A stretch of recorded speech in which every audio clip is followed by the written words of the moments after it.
Hi, welcome. It's been a moment. I started to read again. And before I talk to you now, I'm going to actually show you a longer clip that I filmed 2 months ago when I first started. Hello, welcome to my reading wrap up for 2021 and 2022. It's silly. I just stopped reading at the end of 2020. I read 6 books in 2021 and none in 2022. And I really want to read again, but it's also a long slump. So we'll see how it goes. Maybe we start by talking about the books I read 2 years ago. I don't think I have all of them still. But bear with. Everything is dusty. So, as I said, I read 6 books, and 3 of them were nonfiction. One was a book my friend wrote about journalism, which was really cool. And one was about language and how thinking influences language. It was a German book. I got it from friends, and it was really cool. And then the third book was about a woman who is German, but she went to the UK, to Oxford and Cambridge for her undergrad and graduate degrees. And she talked about kind of the differences and things like that, which was really cool, having just moved to the UK. I've now lived here for 3 years, so things are less new for me. And then I read 3 fiction books, which I have here. So we have Helden des Olymp, das Haus des Hades, which is I don't know what the English translation is, but it is the 4th book of the Heroes of Olympus series, so the second, the follow-up series to Percy Jackson. It was fun, and I still have yet to finish the last book, which is on the top of my list of things to finish, because I want to finish that series, and it's been actual years. I think I started it in 2020? 2019? Let me check, because I have a trusty little journal where I put by year which books I've read. So let me see. I think, yeah. No. Huh? Oh. I read wrong. I skipped this page where it clearly says, in 2022, I did also read a book. It was this one. It was the 4th one that I read in 2022, and it was the 3rd one, The Mark of Athena, which I read in 2021. Silly me. That is still very sad, but maybe in 2023 I can read the last one. We'll see. It's a thick one, so. And I'm just at the beginning of it. I don't know why I stopped. I'm so annoyed with myself, but yeah. And then I have this beautiful book, On a Sunbeam, by Tilly Walton. It's a graphic novel, and it's so pretty. You can kind of tell, it's kind of very limited color schemes, and it's a really cute story about kind of committing to people and found families fighting for each other, that kind of thing. And it's queer. I think there's a non-binary character in it. I'm telling this from memory again. It's been about 2 years since I read this. I think it's a fully female and non-binary crew, but I'm not entirely sure. I think it's a universe where it's only women or something like that. I don't recall. Yeah, very cute story. I really enjoyed it, and it's super pretty. And then I read this one, which is A Psalm for the Wild-Built by Becky Chambers, who just does not miss. How? It's insane. I love every single book she's written so far that I've read. I really enjoyed this book. Her world building is amazing. It's such a positive, lovely world. And the characters are so cool, and the conversations that are being had, and then the character, this person, is a non-binary character as well, I believe. They use they, them pronouns, but sometimes it's hard for me to remember if we had any information about their gender, or if it's just the pronouns they use. Yeah, lovely world and lovely conversations, and it's just, her books feel like a hug. Just a cozy hug, someone taking you into their little hands and being you're gonna be fine. And that's what I need. And I still need to read the 4th and last, I'm so sad, I don't want it to end, installment of the Wayfarer series, The Galaxy and the Ground Within. I was waiting for the paperback, and then I stopped reading, and then I was I have a shit ton of books I still need to read, so I'm gonna read those first. And this one is the first in, I believe, a duology, so I really also want to get the second part to this one, because I want to know how the story ends. Because in the Wayfarer series, at least, it's kind of different stories. I assume they're not going to culminate in the last book. Would be exciting if they did, but I don't think it's necessary. Yeah, I want to know. I want to know what happens to the monk and the robot. And it's cute. They're cute. I love it. And look how pretty it is as well. I think Becky Chambers' books, especially this one, is a really good example of solar punk. And Like, if you see pictures of it, it looks so... It looks how these books make me feel, if that makes sense. A lot of words to say. Very cute, very lovely. Makes me feel good. Those are the books I read in 2021 and 2022. It turns out it was 7. That's exciting. Now I actually need to read other books. This is also kind of a haul because I'm pretty sure I bought all of these in like the last 2 years. So the first one is The Blood of Olympus, like The Heroes of Olympus, The Blood of Olympus, the last book in the pentology, I think it's called, of the Heroes of Olympus series. And I'm very excited. I kind of know what happens, unfortunately, because it's been out for a while. Is there still a bookmark in here? That's what I still would like to finish. And then, well, all of these have a bookmark right at the beginning. This is so sad. The next one we have, that I forgot, to be honest, I forgot I had, but I was like, oh my god, this is amazing. This is a great start. Far Out is an anthology of, it says there up top, it says recent queer science fiction and fantasy. Look at the cover. Need I say more? And it's thick and it's floppy, which are, you know, saying a lot about the content of the book. I don't know how many stories are in here actually, but oh, it's the introduction. I feel the need to read like the full book. So I read the introduction, but then I guess I got stuck on the introduction. I think this is going to be a good one, so I can just kind of start reading and then remembering why I love stories, but also it's not as much of a commitment to like get into the world and everything since it's short stories. And then we have Iron Widow. I think that's like an actual love triangle, not a love angle, which is really cool. I think it's inspired by Chinese history. Like, it uses Chinese historical figures, not in the actual context, because it's also fantasy. And I think that's really cool. I mean, look at the cover alone. There's like gigantic creatures. They have a human inside, and the human, like, I can't words.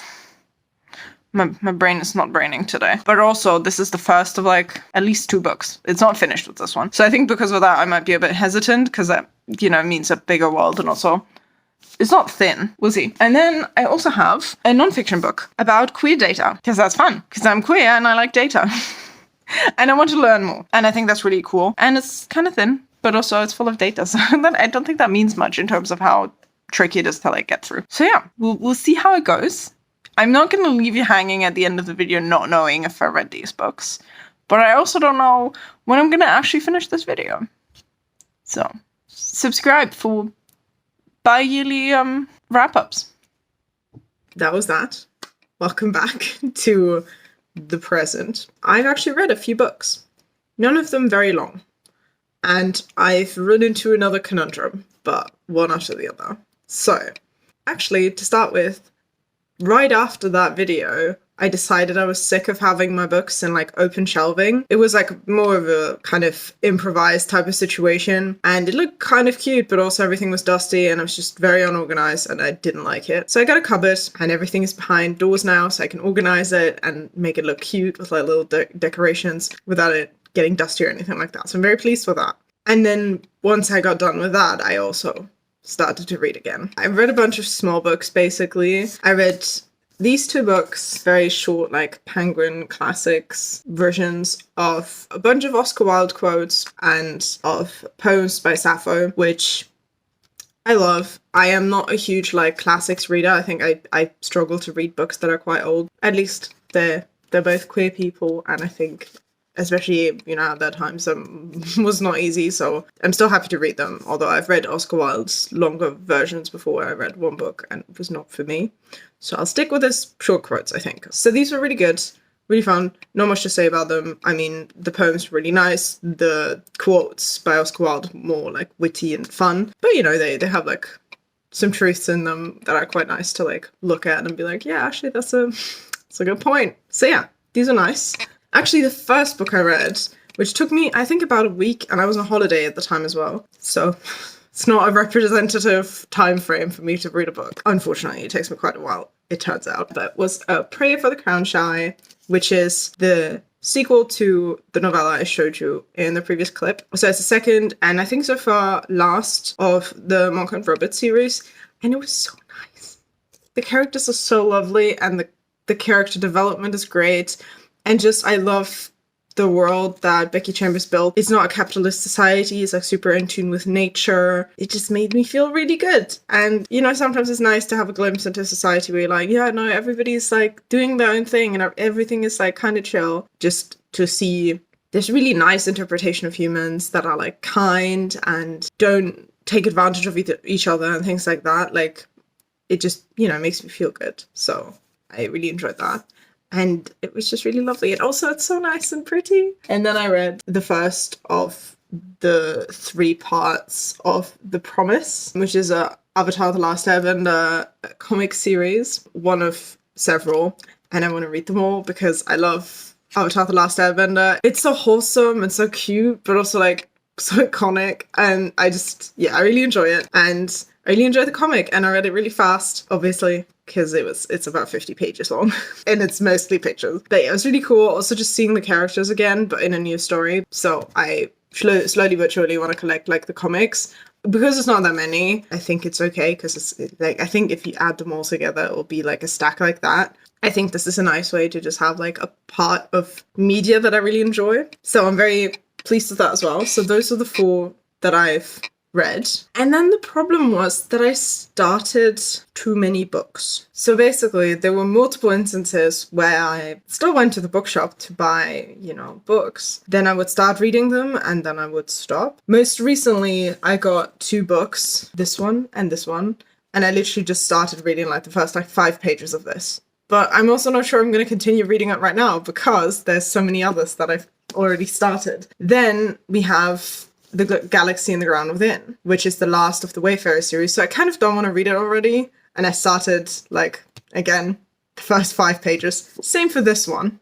Also not too long ago. I also started this one, which is an anthology, so I feel like that's a bit more acceptable. Maybe I'm going to try and read like 1 a night or something. I got about 20 pages in. Yeah, I think it's the middle of the second short story. This one was a while ago. I don't know how far in I am. Not that far. I'm on page 24 of Fabulosa, which is a nonfiction book about Britain's secret gay language, which is super cool. I'm really interested in queer things and that kind of stuff, but also language. So this is great. There's a big book that is nonfiction as well. There's about sociolinguistic, and it's like an actual just like book to learn about sociolinguistics with like, you know, tasks in them and like try and figure out this and blah blah blah. So it doesn't quite count, I think, but I'm also about a chapter into that. And then I started this already, as I mentioned in the previous clip, and I've gotten a bit further into it, still not very far. And then I also started this book, On Earth We Are Briefly Gorgeous. I think I'm gonna DNF it. I understand why people like it. Like, I genuinely do. I think the writing's, a lot of it's quite like beautiful and poetic and stuff like that. But it's just the story itself I can't really get into. I struggle so much with contemporary in general. I think it's just not quite for me. I think I'm just missing the goal that it's working towards. If you have a science fiction or a fantasy, you'll have like a big question or something and you're like, oh, how does it pan out? What is the answer? That kind of thing. And I think because it feels like kind of more directionless and more like it's told in like vignettes and like random memories that like also like intertwine and stuff like that, it's very hard for me to like read it. And also there were some descriptions a couple of pages before where I stopped that were like genuinely disgusting. It was meant to be, very much so, to the point where I was like about to put the book down and be like, I'm done. I felt like I was gonna throw up. Like it was a bit rough. I have a friend that is interested in reading it, so I'm gonna give it to her, and then if she wants to give it back, then I might try it again. And then the one book that I've actually kind of read properly is Queer Data. And I read it a lot during a holiday. So I'm going to show you some pictures of that because it's nicer than to just look at me talking. So here's some pictures of my holiday while I talk about this book. I'm on page 124 out of 194 that are actually, you know, part of the book versus like the bibliography. So I'm about 2/3 of the way through, which I'm very happy with. It's also nonfiction. It talks a lot about data and statistics and like methodology and things like that. It's not easy reading, so I want to cut myself some slack for the fact that I've been reading it for like 2 or 3 weeks. Yeah, I've been enjoying it. Like I do have an interest in like statistics and like quantitative research methods and stuff like that. And like obviously again, it is about queer people. So I think that's really cool. There are some parts where I'm like, it feels a bit repetitive, and sometimes I wish there was a bit more explanation of why something is like an effect of something else. I feel like sometimes I was like, okay, but why? But generally it's like quite thorough, and like, I mean, it feels like quite a niche topic, but since it's two intersecting things I'm interested in, I think it's really neat. And yeah, it might also be a nice resource if I ever decide to do like some quantitative research for fun. It was still enjoyable, but I'm not sure it's like a general recommendation for anyone, because I think it's quite a specific like interest. This is going to be, I think, the next book I'm going to finish, which is cool. I think that's all of the books that I'm currently reading, which is all of these. Yeah, choice for sure. I want to say after that I'm going to read this book. Genuinely, I don't know. I think I might try putting Far Out on my nightstand to just read it bit by bit at night. I think my next nonfiction book will be Fabulosa. I think I'm going to put these two kind of back in my TBR. I think I'm going to read them a little bit later. Same with at least this book. This one feels like kind of like nice and light. It is a bit more like old-timey writing, so it's a bit harder to read. I don't know if it's going to be like an evening read type of thing, but I'll see. The first book I'm gonna try and continue / finish to read is The Heroes of Olympus. As I said in the previous clip, I finally want to be finished with the series, just so I can put it with the other books. So I think this is gonna be like the next one I read. And again, this is probably gonna be in DNF, and I'm gonna pass it on to a friend. I think I'm successfully reading again. I will say, it's still hard to read. Like, it still takes me ages to read. I lose focus, I get distracted, I like skip ahead accidentally and then need to go back and reread everything because I feel like I lost track. I feel like I'm slightly perfectionist about the reading, where I'm like, I need to read every single word, which is something I need to try and address. I'm trying to do it before bed now, but obviously depending on how dense the material is, if I'm reading non-fiction or something slightly harder to read that's fiction, it's a bit harder, but I try. And I try to take a book when I go on the tube or something like that, so I hope I can kind of keep it up when I'm normally working and having my normal life. We'll see. I hope I'll see you soon.